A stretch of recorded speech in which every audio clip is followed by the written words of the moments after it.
ವಸ್ತುವಿನ ಯಾವ ಸ್ಥಿತಿ ಅನ್ಸಕತ್ತೈತಿ ನಿಮ್ಗೆ? ಇದು ಯಾವ ವಸ್ತುವಿನ ಸ್ಥಿತಿ?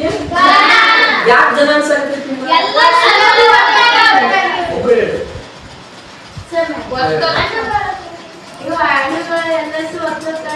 ಅಣುಗಳ ಜೋಡಣೆ ಏನಾಗಿತ್ತು ಇಲ್ಲಿ? ಒತ್ತೊತ್ತಾಗಿದ್ದವು. ಅಣುಗಳ ಜೋಡಣೆ ಏನಾಗಿದ್ದವು? ಹಿಂಗ್ ಹಿಡಿದ್ರೆ ಹಿಂಗ್ ಒಂದೇ ಕಡೆ ಬರಕತ್ತಾವ ಜಾರಕತ್ತಾವ. ಬಟ್ ಹಿಂಗ್ ಹಿಡಿದ್ರೆ ನೋಡ್ರಿ ನೋಡ್ರಿ ಈಗ ಚಲನೆ ಆಗತ್ತಾವ. ಇವು ಏನಾದ್ರ ಆ ಕಡೆ ಈ ಕಡೆ ಓಡಾಡ್ತಾವ. ಇವು ನೋಡ್ರಿ ಇವು ಹೆಂಗ್ ಓಡಾಡಕತ್ತಾವ. ಅಣುಗಳ ಚಲನೆ ಜಾಸ್ತಿ ಆಗ್ತದೆ. ಯಾಕೆ ಅಣುಗಳ ಚಲನೆ ಜಾಸ್ತಿ ಆಗ್ತದ? ಅಣುಗಳ ಜೋಡಣೆ ಬಿಡಿ ಬಿಡಿ ಆಗಿರ್ತದೆ. ಅದಕ್ಕಾಗಿ ನಾವು ಇವಕ್ಕ ಯಾವ ನಿರ್ದಿಷ್ಟವಾದ ಆಕಾರ ಮತ್ತು ಗಾತ್ರ ಹೊಂದಿರ್ತಾವ. ಯಾವ ವಸ್ತುಗಳು ನಿರ್ದಿಷ್ಟವಾದ ಗಾತ್ರ ಮತ್ತು ಆಕಾರವನ್ನು ಘನ ವಸ್ತುಗಳು. ಬಟ್ ದ್ರವ ವಸ್ತುಗಳಲ್ಲಿ ಏನಂತ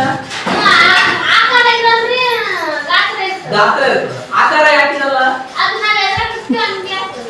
ಅದೇ ಯಾವ ವಸ್ತುವಿನ ಆಗ್ತದೆ ಆ ವಸ್ತುವಿನ ಗಾತ್ರವನ್ನು ಪಡ್ಕೊಂಡ.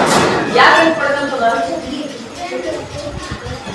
ಯಾಕೆ ಪಡ್ಕೊಂತಂದ್ರೆ ಅದರಲ್ಲಿರುವಂತ ಅಣುಗಳ ಜೋಡಣೆ ಏನಾಗಿರ್ತದ ಸ್ವಲ್ಪ ಬಿಡಿ ಬಿಡಿ ಆಗಿರ್ತವ. ಅದಕ್ಕೋಸ್ಕರ ಅವು ಏನಾಗುತ್ತೆ, ಅರಿಯುವ ಗುಣವನ್ನು